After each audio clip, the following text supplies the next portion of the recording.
Innal hamdalillah hamdan katsiran thayyiban mubarakan fihi kama yuhibbu rabbuna wa yarda. Asyhadu an la ilaha illallah wahdahu la syarika lah wa asyhadu anna Muhammadan 'abduhu wa rasuluh. Allahumma shalli wa sallim wa barik ala nabiyyina Muhammadin wa ala alihi wa sahbihi wa man tabi'ahum bi ihsan ila yaumiddin. Amma ba'd. Fa ya ayyuhal hadirun, alhamdulillah berbahagia sekali kita pada pagi hari ini bisa mengawali hari kita semuanya dengan melaksanakan sholat subuh dengan berjamaah. Merupakan anugerah dari Allah Azza wa Jalla, kita semuanya diberikan ringan. Karena yang mengkhawatirkan itu adalah apabila kita berat dalam melaksanakannya, itu sangat mengkhawatirkan. Banyak ustaz-ustaz kita menyampaikan sebuah riwayat tentang orang munafik yang berat melaksanakan sholat subuh. Akbarus sholat yang munafiqina sholatul isya wa sholatul sunnah wa sholatul isya wa sholatul fajr walau ya'lamuna ma fihima la atawhuma walau hawaban. Seberat-berat sholat bagi orang munafik adalah sholat isya dan sholat subuh. Andai saja mereka tahu keutamaan atau pahala dari kedua sholat tersebut, la atawhuma walau hawaban, niscaya mereka akan mendatangi kedua waktu tersebut walaupun dengan merangkak. Ini maksudnya adalah sholat berjamaah datang. Nah, karena merupakan anugerah dari Allah Azza wa Jalla, mari kita bersyukur kepada Allah Azza wa Jalla karena segala karunia yang telah Allah berikan kepada kita semuanya, yang berupa ringan kita diringankan oleh Allah Azza wa Jalla dalam memenuhi panggilan Allah Ta'ala. Nah hadirin Bapak Ibu rahimani wa rahimakumullah, pada pagi hari ini kita akan membacakan hadis ke-24 dari Arba'in An-Nawawi. Artinya panjang, nanti kalau nggak selesai ya diselesaikan di pertemuan yang akan datang. Soalnya ini hadisnya panjang, tapi akan saya coba untuk menyampaikan seringkas mungkin. Mari kita awali dengan bacaan basmalah. Bismillahirrahmanirrahim.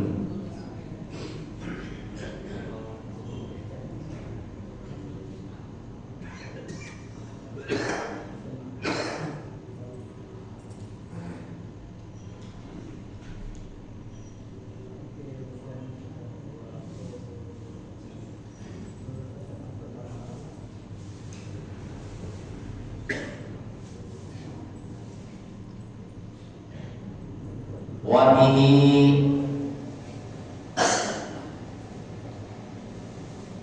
an Abi Dzarrin Al-Ghifari radhiyallahu anhu.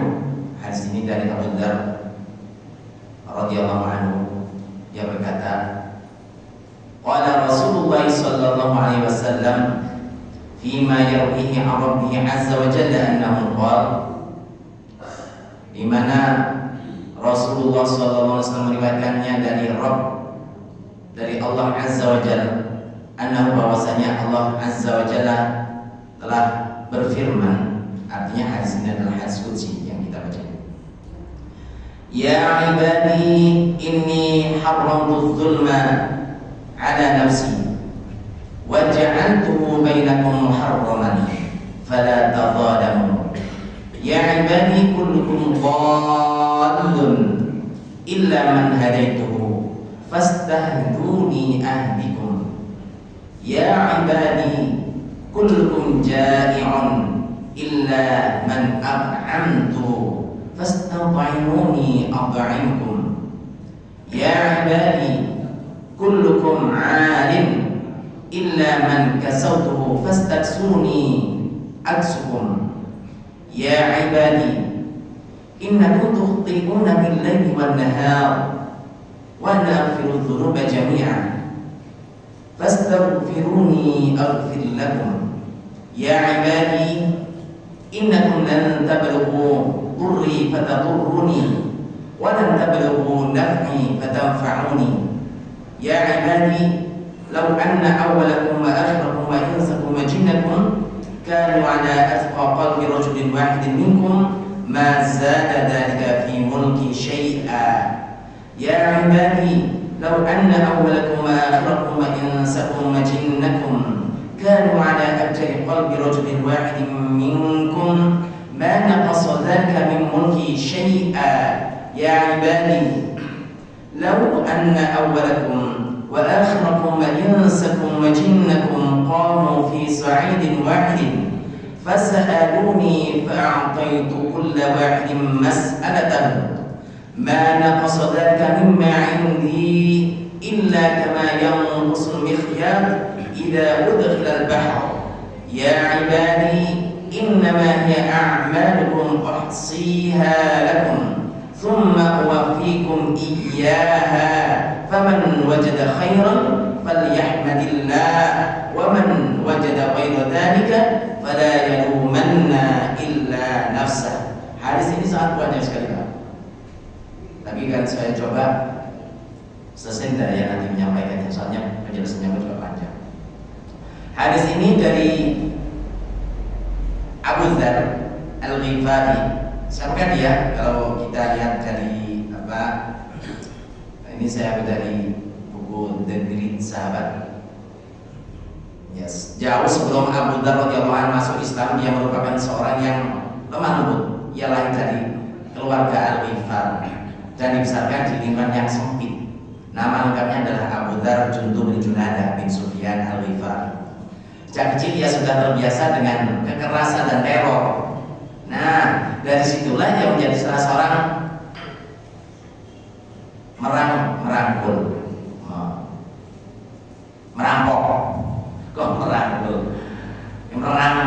seorang perampok besar dan ditakuti, ya, hingga akhirnya datanglah hidayah dari Allah Subhanahu Wa Taala. Abu Dzar radhiyallahu anhu sangat menyesali perbuatannya yang telah menyebabkan para korbannya menderita dan mengalami kerugian, kerusakan dan cerita para korban yang disebabkan oleh aksinya itu, yang menjadi celah masuknya cahaya Allah ke hati Abu Dzar. Ya, dulunya seperti itu, kemudian mendapatkan hidayah, akhirnya masuk Islam. Berarti banyak-banyak itu.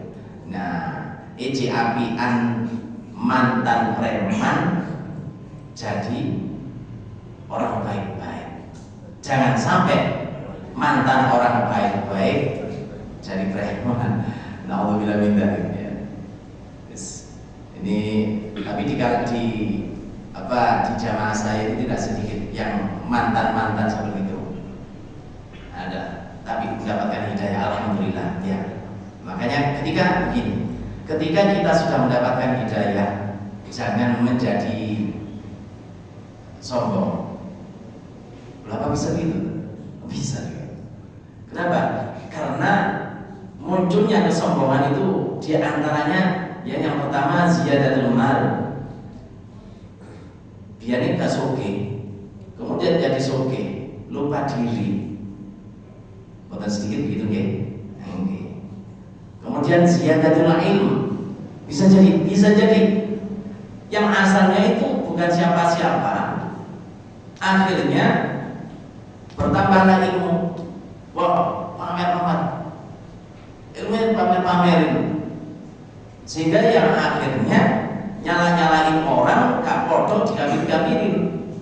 Nah, untuk bilang dari jadi berpotensi. Terus bagaimana? Kita harus semakin berisi, semakin tunduk. Nek terus tiang-tiang koyo pari saja ngoten. Semakin berisi, semakin tunduk. Oh, pari itu nggak? Soalnya gak berisi. Ya kayaknya berilmu tapi gak padet, gak berisi. Jangan. Kemudian ziyadatul ta'at juga berpotensi. Bertambahnya ketaatan. Kadang-kadang, waduh, saya ucap tak ini sudah kroso. Aduh, kasihan ya, dia masih tersesat. Untunglah ya kita sudah menjadi jamaah begini. Yes, kasihan mereka yang masih tersesat. Hati-hati dengan kalimat yang seperti itu, nanti kita akan bisa terbuai. Karena tidak sedikit orang-orang yang asalnya baik-baik, karena suatu sebab tidak sabar dengan ujian Allah Ta'ala, akhirnya keluar dari baiknya itu, na'udzubillah min dzalik. Tapi begitu sebaliknya, ada orang yang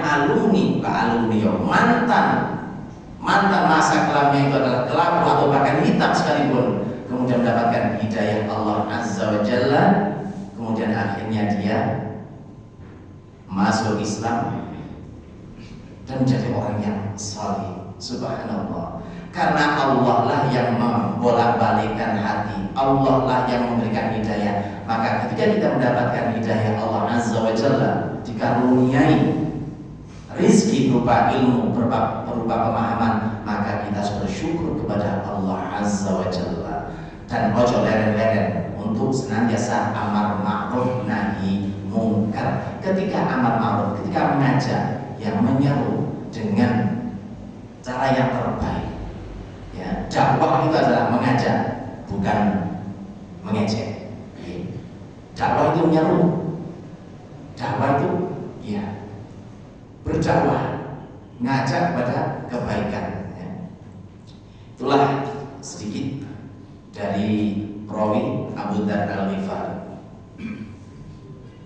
Qala Rasulullah sallallahu alaihi wasallam fi ma yarwihi Rabbi azza wa jalla annahu qala, ya ibadi wahai hamba-hambaku, inni sesungguhnya aku haramtu dzulma, aku telah mengharamkan kezaliman ala nafsi atas diriku. Wa ja'altu dan aku jadikan zalim tersebut bainakum di antara kalian muharraman, suatu yang diharamkan. Karena itu fala tadzalamu, janganlah kalian saling menzalimi satu dengan yang lain. Ya ibadi, kullukum dhallun, setiap atau masing-masing kalian itu adalah dalam keadaan sesat. Illa man, kecuali orang yang hadaitu, telah aku berikan hidayah kepadanya. Fastahduni, maka mintalah hidayah kalian semuanya kepadaku. Ahdikum, niscaya aku berikan hidayah. Ya ibadi kullukum ja'i'un, setiap kalian itu adalah orang yang lapar. Illa man, kecuali orang yang at'amtuhu, yang aku berikan makan. Karena itulah fastata'imuni, mintalah kalian semuanya makan kepadaku. At'imkum, niscaya aku beri makan kalian. Atau ut'imtum, niscaya aku kasih makan kalian. Ya ibadi wahai hamba-hambaku, kullukum 'alin, setiap kalian itu adalah orang yang telanjang. Illa man, kecuali orang yang kasautuhu, aku berikan pakaian dia.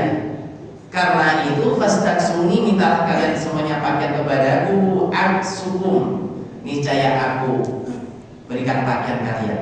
Ya ibadi innakum tukhti'una bil-laili wan-nahar, sesungguhnya kalian itu berbuat luput malam dan siang. Wa ana, sedangkan aku aghfiru dzunuba jami'an, mengampuni semua dosa. Fastaghfiruni, maka mintalah kalian semuanya ampunan kepadaku. Aghfir lakum, niscaya aku ampuni kalian. Ya ibadi innakum lan tablughu dhurri, sesungguhnya kalian tidak akan mencapai bisa memudaratkan aku. Fatadurruni, maka kalian akan berbuat mudarat kepadaku. Walan tablughu, dan kalian tidak akan bisa mencapai naf'i, ya, memberikan manfaat. Fatanfa'uni, maka kalian memberikan manfaat kepadaku. Ya ibadi, wahai hamba-hambaku, lau anna awwalakum wa akhirakum wa insakum, andai saja orang-orang awal kalian, manusia maksudnya, wa akhirakum, dan orang-orang akhir kalian, wa insakum, manusia kalian, wa jinnakum, dan jin-jin semuanya dikumpulkan, kanu ala atqa qalbi rajulin wahidin minkum, semuanya adalah orang yang paling takwa hatinya, ya. Rajulin wahidin minkum, orang yang paling takwa di antara kalian. Mazada dzalika fi mulki syai'an, maka ketakwaan kalian semuanya itu tidak akan menambahkan. Mazada fi mulki syai'an, tidak akan menambahkan dalam kekuasaan Allah Ta'ala sedikit pun. Andaikan semuanya itu ta'at kabeh, menusoni jinnya semuanya, tidak akan menambah. Mazada dzalika fi mulki syai'an. Ya ibadi, law anna awwalakum wa akhirakum wa insakum wa jinnakum kanu ala abjadi qalbi rajulin wahidin minkum, andai saja orang awal akhir kalian semua semuanya manusia dan jin semuanya berkumpul, semuanya adalah orang yang abjar, orang yang pendosa, ya, maka mana qasadzalika min mulki syai'an, tidak akan mengurangi dari kekuasaanku sedikit pun. Andaikan semuanya lunak nakal karena ibadah dan Allah Ta'ala, tidak akan mengurangi kekuasaan Allah sedikit pun, tidak akan mengurangi kemuliaan Allah Ta'ala sedikit pun. Ya ibadi law anna awwalakum wa akhirakum wa insakum wa jinnakum qamu fi su'idin wahidin fasaluni fa'ataitu kulla wahidin mas'alatahu ma naqasa dzalika mimma indi syai'a. Wahai hamba-hambaku, andaikan semua manusia dan jin semuanya dari satu di tempat yang tinggi pun semuanya meminta kepadaku, masing-masing dari semua tersebut akan aku beri permintaannya, maka tidak akan mengurangi mana qasa dzalika mimma indi syai'a. Saking luasnya kekuasaan Allah Ta'ala, andaikan semua manusia dan jin diberikan oleh Allah Ta'ala, tidak akan mengurangi mana qasa, tidak akan mengurangi dzalika yang itu mimma indi syai'a, tidak akan mengurangi sedikit pun. Ya ibadi,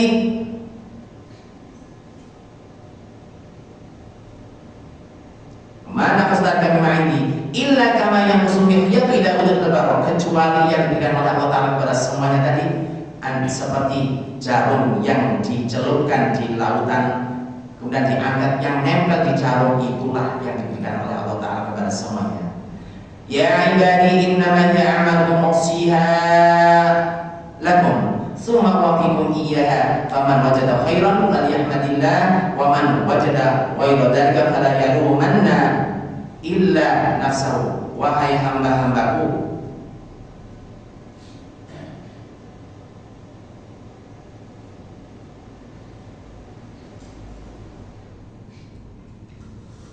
sesungguhnya amalan-amalan kalian itu adalah yang bukan semuanya. Maka barang siapa yang mendapatkan kebaikan, maka bertahmidlah kepada Allah, dan barang siapa yang mendapatkan selain itu, maka janganlah sampai mencela. Fala yaluman illa nafsah, kecuali pada dirinya sendiri. Nah, hadirin jamaah salat subuh rahimani wa rahmakumullah, dari isi hadis tersebut ya disebutkan bahwa Allah Azza wa Jalla telah mengharamkan kezaliman. Pengertian zalim dalam firman Allah Azza wa Jalla, wahai hamba-hambaku, sesungguhnya aku mengharamkan ini haramul zulma ala nafsi wa ja'altuhu bainakum haraman, dan aku telah menjadikan kezaliman itu sesuatu yang diharamkan. Maknanya ialah Allah Azza wa Jalla melarang dirinya berbuat zalim terhadap hamba-hambanya. Di dalam firman Allah Ta'ala, contohnya dalam surat Qaf, surat 50 ayat 29, wa ma ana bidzalamin lil 'abid, dan aku tidak menzalimi kepada hamba-hambaku. Di dalam surat Ghafir juga ayat 31, wa mallahu yuridu dzulman lil 'abid, Allah niku boten menghendaki kezaliman terhadap hamba-hambanya. Wa man ya'mal minas salihati wa huwa mu'minun fala yakhafu dzulman wa la hadma, dan barang siapa mengerjakan kebajikan sedangkan ia dalam keadaan beriman, maka tidak khawatir akan perlakuan zalim terhadapnya dan tidak pula khawatir akan pengurangan haknya. Wa ja'altu bainakum muharraman, dan aku jadikan kezaliman tersebut di antara kalian sesuatu yang diharamkan. Karena itulah fala tadzalamu, masing-masing kalian semuanya jangan saling menzalimi satu dengan yang lainnya. Ya, sesungguhnya Allah pasti menunda hukuman bagi orang yang zalim, namun jika dia telah menyuksanya, dia tidak meloloskan. Allah Ta'ala tidak meloloskannya. Kemudian Rasulullah SAW membaca ayat, dan begitulah siksa roh apabila dia menyiksa penduduk negeri yang berbuat zalim. Sungguh siksanya sangat pedih dan sangat berat, di dalam surat Hud ayat 5. Kemudian Rasulullah SAW juga bersabda, man kanat indahu mazlamah li akhihi, barang siapa yang dirinya terdapat mazlamah, artinya harta yang dirampas dengan cara yang zalim kepada saudaranya, li akhihi, milik saudaranya, falyatahallal minha, maka mintalah kehalalannya. Barang siapa yang pernah berbuat zalim kepada saudaranya, haknya dizalimi, untuk itu falyatahallal, mintalah kehalalan darinya. Ya apa minta kehalalannya? Ya dipalekno ae dhisik. Gak jatuh sepuro tok. Sepuro ya sepuro, terus barang sing atau haknya dirampas tadi kembalikan. Kalau berupa kehormatan, kembalikan kehormatannya. Jangan sampai menggolimi saudaranya. Kenapa? Fa innahu laisa thamma dinarun wala dirhamun, karena di sana di akhirat kelak tidak ada dinar dan tidak ada dirham. Min qabli an yaquda bi, sebelum diambil untuk saudaranya min hasanati, dari kebaikannya.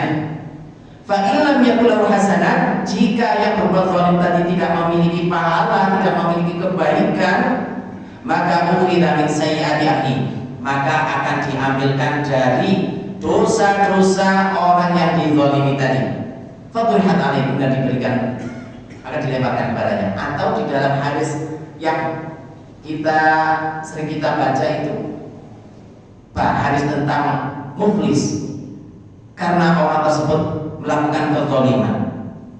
Sapiro ame ganjarane sholati, posoni, zakate, semudah-mudah, tapi datang kepada Allah Azza wa Jalla dalam keadaan bangkrut.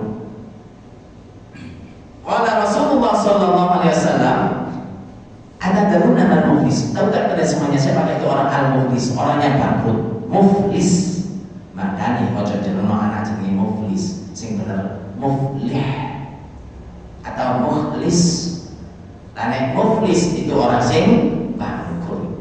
Tahukah siapakah kalian? Tahukah kalian siapakah orang yang bangkrut itu? Qalu al-muflisu fina man la dirhaman wa la mata. Ya Rasul, orang yang muflis itu di antara kami adalah orang yang punya dirham, enggak punya duit, wala mata, enggak punya perabotan hidup, enggak punya motor, enggak punya mobil, enggak punya rumah kayak orang-orang itu. Oh, bukan itu. Al-muflisu min ummati, orang yang bangkrut di antara umatku adalah man ya'ti yaumal qiyamati bisolatin wasiyamin wazakatin, yaitu orang yang datang kepada Allah Ta'ala dengan membawa pahala sholatnya, pahala puasanya, pahala zakatnya. Oh, koyo wis bejo-bejo. Akan tetapi sisi lain wayati, dia datang juga qad syatama hada wa qadaba hada wa safaka dama hada wa akala mala hada wa daraba hada. Dia datang kepada Allah Azza wa Jalla, pernah berbuat zalim kepada saudaranya, menuduh saudaranya, menjatuhkan martabatnya, apa lagi? Makan harta saudaranya dengan zalim, memukul saudaranya, mengalirkan darah saudaranya. Maka karena di alam dunianya, di dunianya masih belum meminta kehalalannya kepada saudaranya, belum dikembalikan hak-haknya sampai ajal menjemputnya. Kamu turun jaluk sepuro, turun balik kehalalannya. Makanya ketika di antara saudara-saudara kita, di antara kita semuanya yang meninggal dunia, kan biasanya Pak Mudin menyampaikan masalah hakul adam, bahwa menawi andaikan di antara saudara-saudara semuanya yang memiliki sangkut utang piutang dengan si mayit saudara saya ini, mohon segera berhubungan dengan saya. Kan artinya ini dalam rangka menyelesaikan sesuatu yang belum diselesaikan di masa hidupnya. Nah, panjenengan ngoten, kalau memang itu si fulan yang telah meninggal dunia ada sambutan pada jenengan, disampaikan, sampaikan. Oke Mas, Bapak panjenengan punya hutang kepada saya berapa? 1.500. Ya, ini saya halalkan saja, tidak saya anggap sebagai hutang, sudah saya halalkan. Mau? Oke. Kalau memang jumlahnya harus dikembangkan dan panjenengan meminta, monggo diminta. Sebelum nanti menghadap kepada Allah Azza wa Jalla dalam beban yang harus dipikulnya. Tidak kuat. Kenapa? Sebab setelah itu ya fayu'ta hada min hasanati menghadap kepada Allah Azza wa Jalla dengan membawa kezaliman yang telah dilakukannya di hadapan Allah Azza wa Jalla, maka nanti akan diberikan pahala-pahalanya tersebut. Kalimat fayu'ta hada min hasanati kalimat berulang menunjukkan bahwa pahalanya itu dituntun, dibagi-bagi kepada orang yang menuntut. Masya Allah, berat berat ya. Siapa kau si fulan? Saya si fulan ya Allah. Ada apa?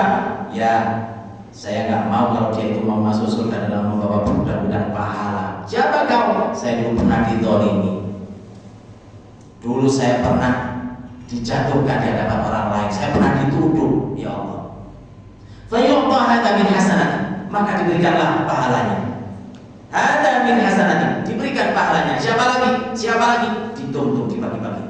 Fa in fanayat hasanatuhu qabla an yuqda. Apabila sudah habis pahalanya, ya, dituntun dengan orang yang banyak menuntut, tatano habis.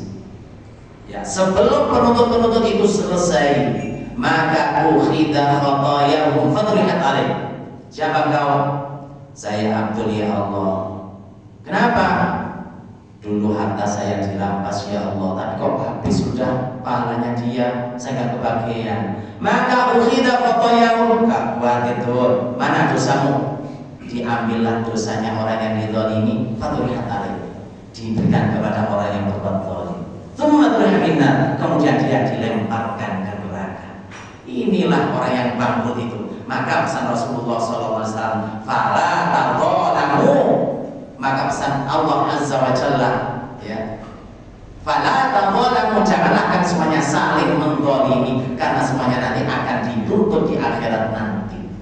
Ya, akan dituntut nanti. Ya ibadi kullukum dhallun. Masing-masing kalian semuanya itu dalam keadaan sasar, tersesat. Illa man, kecuali orang yang ada itu aku berikan hidayah kepadanya. Fastahduni, karena itu mintalah kalian semuanya hidayah kepadaku. Ahdikum, niscaya aku berikan hidayah kepada kalian. Disebutkan dalam Jami'il Ulum wal Hikam di dalam jilid yang kedua. Sebagian orang mungkin ada yang mengatakan bahwa hadis ini bertentangan dengan hadis Iyad bin Himar, di mana Rasulullah Sallallahu Alaihi Wasallam bersabda, di mana Rasulullah Sallallahu Alaihi Wasallam bersabda tentang firman Allah Taala, wa inni khalaqtu ibadi hunafa, dan sebenarnya aku menciptakan hambaku dalam keadaan berada di jalan yang lurus. Apakah ini bertentangan atau tidak? Dalam riwayat lainnya dikatakan juga dalam keadaan muslim lalu setan mengalihkannya dari jalan yang lurus. Nah, hal ini tidaklah bertentangan, tetapi yang dimaksudkan adalah bahwa Allah menciptakan Bani Adam dalam keadaan menerima Islam dan condong kepadanya, bukan pada yang lainnya. Namun setiap setiap orang tidaklah bisa tetap dalam fitrahnya, ya, kecuali dengan adanya kekuatan. Nah, kekuatan seorang yang harus mempelajari Islam, karena seorang sebelum belajar dia berada dalam keadaan jahil, bodoh, dan tidak mengetahui apa-apa, ya, walaupun asalnya itu mungkin, ya. Sebagaimana firman Allah Azza wa Jalla, wallahu akhrajakum min butuni ummatikum la ta'lamuna syai'an, dan Allah mengeluarkan kamu dari perut ibumu itu dalam keadaan tidak mengetahui sesuatu pun. Kalau fitrah, ya, fitrahnya fitrah. Akan tapi kita masih belum la ta'lamuna syai'an, masih belum mengetahui sesuatu. Fitrah itu dalam bertauhid kepada Allah Ta'ala, Ketika kita masih di alam sufi, ditanya oleh Allah Azza wa Jalla, "Alastu bi rabbikum?" Qalu bala. Sedangkan di dalam riwayat yang lain, "Ma min mauludin illa yuladu 'alal fitrah." Semuanya dalam keadaan fitrah. Nah, karena keadaan setelah dilahirkan itu, ya, yang namanya Islam itu harus dirawat, maka fa'abawahu yuhawidanihi wa yunassiranihi aw yumajjisani. Maka kedua orang tuanya lah yang membuat anak itu menjadi Yahudi, Nasrani atau Majusi. Kenapa? Karena tidak mengawal fitrahnya anak tersebut, ya, dengan keislaman. Mestinya oleh jalannya sudah dikenalkan nama Allah.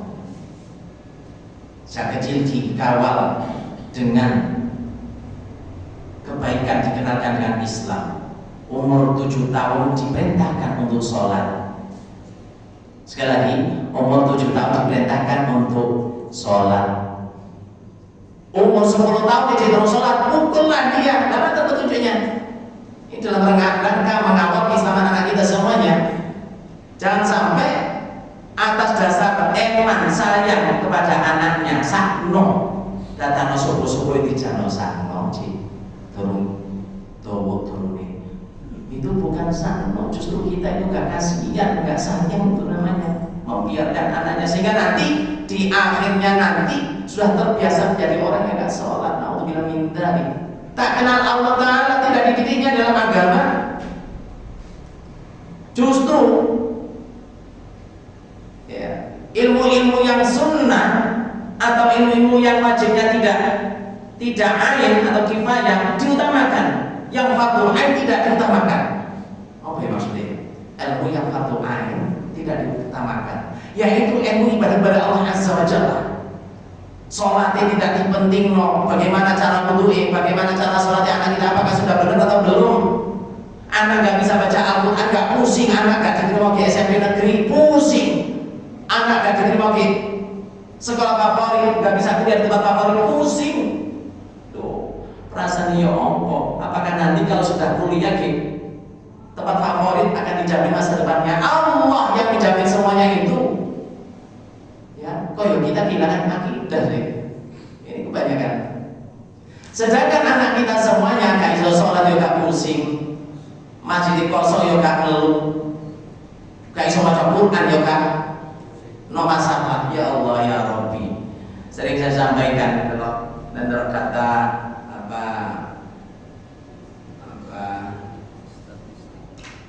ya statistik wong sing gak iso maca Al-Quran itu ya pinter nih kok 63%. Kadit 63%. Sing iso maca Al-Quran berarti 37%. 37% itu pun belum jamin semuanya tahu isi kandungannya. Sing tahu isi kandungannya semakin dikit, itu pun belum menjamin bisa mengamalkannya. Berarti orang yang bisa mengamalkan Al-Quran sangat kecil sekali, ya, sangat kecil sekali. Loh ngene cek, sing dikejar cek, ya sing ngene iku. Ini mohon maaf, kemarin kita kumpul-kumpul membahas tentang pesantren. Di tahun ini trennya semua pesantren itu yang daftar itu menurun. Iya, di mana-mana. Artinya apa? Pemahaman di antara kita semuanya tentang akhirat itu sangat lemah. Pemahaman kita semuanya tentang ibadah, ya, tujuan hidup kita itu ibadah itu sangat lemah, dan banyak yang ditutup pandangan tersebut oleh kepentingan dunia. Nah, ini yang menjadi masalah, sehingga sing ngajino anak itu semakin kecil, berkurang. TPG nggak seperti dulu. Ya, ini masalah. Boleh guru ngaji pun juga angel. Apa kok angel? Ya karena kita kurang perhatian. Oh, guru ngaji sebulan ini dibayar 200.000. Nah, mau ngaji, sing dikasih sabun dok kurang ya. Ya perjalanan pabrik aja. Akhirnya sih mau ngaji anak kita semuanya nggak ada. Padahal ini mengajarkan ya, baca Al-Quran, mengajarkan doa, mengajarkan sholat kepada anak-anak kita semuanya, menjadikan anak yang solih untuk bisa berdoa, Allahumma fili dunubi wal walidayya warhamhuma kama rabbayani shaghira. Itu yang mengajarkan adalah ustadzahnya, ustadz-ustadzahnya. Sing mului Al-Fatihah adalah para guru itu. Mestinya kalau tanpa itu bayaran bisa ulangi 5 juta, mestinya kita berani memberikan kompensasi 10 juta kepada guru TPG. Dan yang insya Allah aman. Makanya nanti pola pikir kita, ayo kita rubah.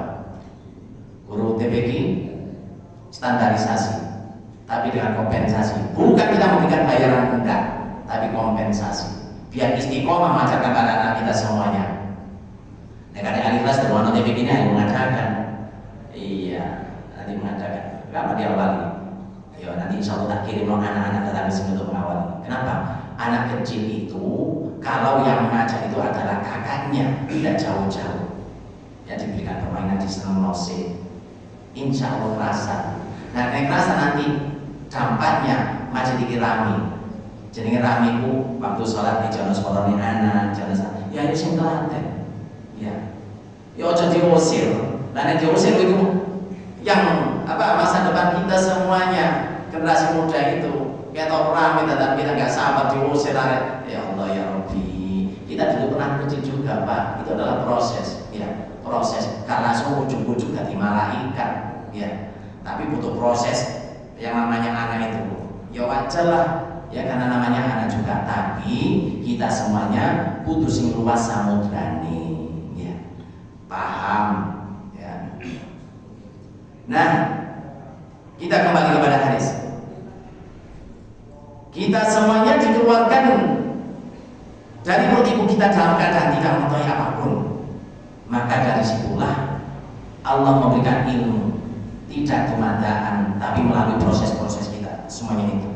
Di dalam surah Al-Duha disebutkan di ayat yang ke-7, wa wajadaka dhallan fahada, dan dia Allah mendapatimu dalam sebagai orang yang sesat. Fahada, lalu Allah memberikan petunjuk.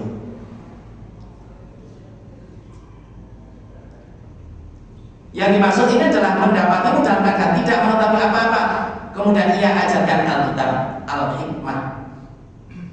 Ini juga semakna dengan firman Allah Ta'ala di dalam surat Asy-Syura, a'udzubillahi minasyaitonir rajim.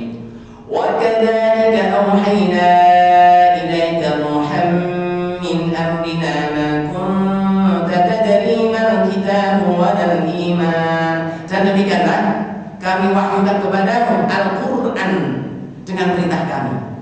Sebelumnya kamu tidak mengetahui apa, tidak mengetahui apa-apa. Apakah Alkitab, apakah Al-Quran itu, dan tidak pula mengetahui apakah iman itu. Asalnya kita semuanya seperti itu pada dasarnya. Akan tapi yang namanya tauhid itu ada dalam hati kita semuanya. Cuma butuh proses untuk berilmu itu, ya. Butuh proses semuanya itu. Nah, kalau sudah paham begini, insya Allah semua jamaah, ya, KNU, Kak Muhammadiyah, Kak Al-Irsyad, siswa semuanya, mereka paham, maka kan ada cilik yang tidak ngaji, semuanya akan ngaji. Ya. Generasi-generasi terdahulu mulai dari Abu Bakar, Umar, Utsman, Ali, para sahabat tabi'in, tabi'in, mereka dibentuk ada di masjid. Ada di masjid pembukaan mereka itu, sehingga menjadi pemimpin-pemimpin yang solid, pemimpin-pemimpin yang handal. Maka sekarang ya kita fungsikan masjid, kita ramaikan masjid itu tidak hanya untuk tempat sholat, mari sholat buyar. Kalau ini dibahas tentang jauh kali Ustaz Sinan di MBS kemarin ya, itu dalam manajemen masjid. Ya kan di tempat sholat, mari sholat, para kok ditutup di kancing, siapapun katanya sholat sunnah maupun gak iso. Padahal di situ masjid tempatnya ya bisa mendidik anak-anak, bisa kita pakai musyawarah dan bisa dipakai semuanya kalau dalam rangka kebaikan, ya dalam rangka perjuangan, kita ramaikan masjid tersebut. Tidak hanya sekadar sholat saja, tapi kepada yang lainnya, terutama mendidik anak-anak kita semuanya. Ayo diramaikan masjidnya. Jangan sampai anak itu jauh dari masjid sehingga akhirnya awam, asing ya dengan masjid dan terbiasa sore-sore kan masih masjid, justru nang tempat-tempat itu ya. Nah, manusia pada asalnya dilahirkan dalam keadaan fitrah, yaitu menerima kebenaran.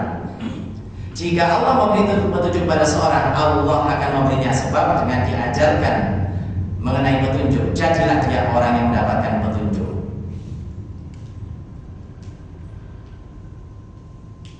Dengan perbuatan sebelumnya dia menjadi orang yang mendapatkan petunjuk dengan kekuatan pada dirinya atau usahanya. Namun jika Allah ingin menelantarkan seorang, Allah akan mentakdirkan baginya dengan diajarkan berbagai hal yang menyebabkan seorang keluar dari fitrah. Nah, hal ini juga berdasarkan sabda Rasul yang yang sudah saya sebutkan ya, di dalam hadis Bukhari, di riwayat Muslim juga disebutkan. Ada yang mamin mauludin illa yuladu ala fitrah. Ada yang kullu mauludin yuladu ala fitrah. Bukhari ya, Muslim kalau Bukhari kullu mauludin yuladu ala fitrah. Di yang lainnya mamin mauludin ala fitrah. Fa abawahu yuhawidani wa yunasirani aw yumajisani. Maka kedua orang tuanya lah yang akan menyebabkan anak itu akan menjadi Yahudi, Majus, dan Nasrani. Karena agama belas, maka kelak anak itu akan menjadi anak yang celaka di akhiratnya. Namun tidak menghindari. Sedangkan orang tuanya karena tidak memberikan ya, tidak mengawal fitrahnya mulai dari kecil, mengakibatkan anak itu menjadi tolol. Berarti kan tolol bagaimana di akhiratnya? Ini kalau kita sayang kepada anak kita, yang kita pikirkan ke akhirat nanti. Jangan sampai di akhirat nanti anak-anak mlebu neraka gara-gara tidak pernah kita berikan ilmu. Atau diworo yang dimaksudkan fa'abawahu yuhawidani wa yunasirani wa yumajisani. Gara-gara tidak pernah diajarkan tentang agama, masuk neraka.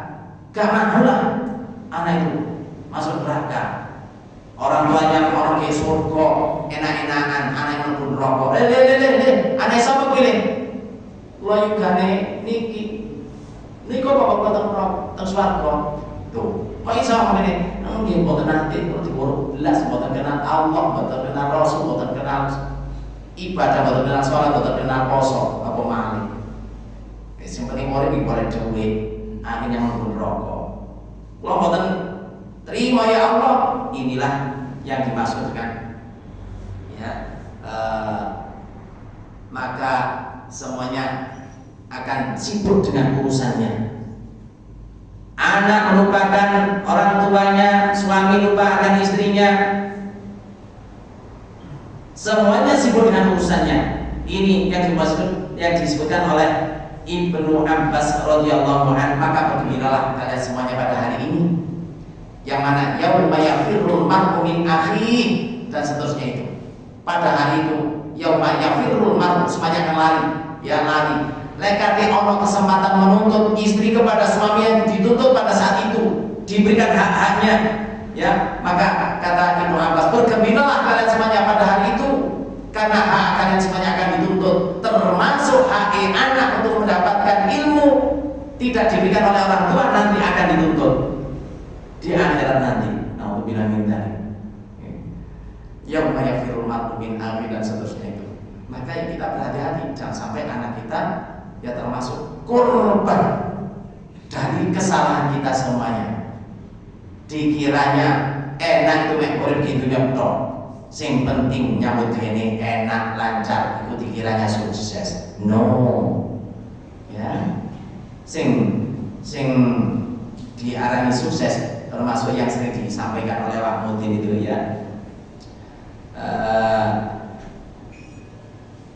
Kullu nafsin dha'iqatul maut wa innama tuwaffawna ujurakum yawmal qiyamah faman zuhziha 'anil nar. Nah ini, maka barang siapa yang faman zuhziha 'anil nar wa udkhilal jannata faqad faz, Maka barang siapa yang telah diselamatkan dari neraka dan dimasukkan dalam surga, faqad faz, maka sungguh dia itu adalah orang yang sukses, orang yang beruntung, yaitu endingnya nanti di akhirat kalau sudah masuk surga, selamat dari adab Allah Ta'ala, dia adalah orang yang sukses. Loh, kenapa kita semuanya, di antara kita semuanya ada, bukan sekedar ada, banyak yang nggak paham, ya, bahwa kesuksesan itu nanti ketika sudah di hadapan Allah Ta'ala dimasukkan dalam surga, itu adalah orang yang faz, orang yang sukses, ya. Nah, untuk itu, ya, dalam hadis ini terdapat perintah untuk meminta hidayah kepada Allah Azza wa Jalla. Hidayah di sini meliputi hidayah berupa pemberian penjelasan ilmu, hidayah taufik untuk beramal. Mari oleh ilmu kemudian untuk bisa amal butuh taufik, ya, beramal dan menerima dakwah. Nah, ingatlah kebutuhan hamba pada hidayah melebihi kebutuhannya pada makan dan minum.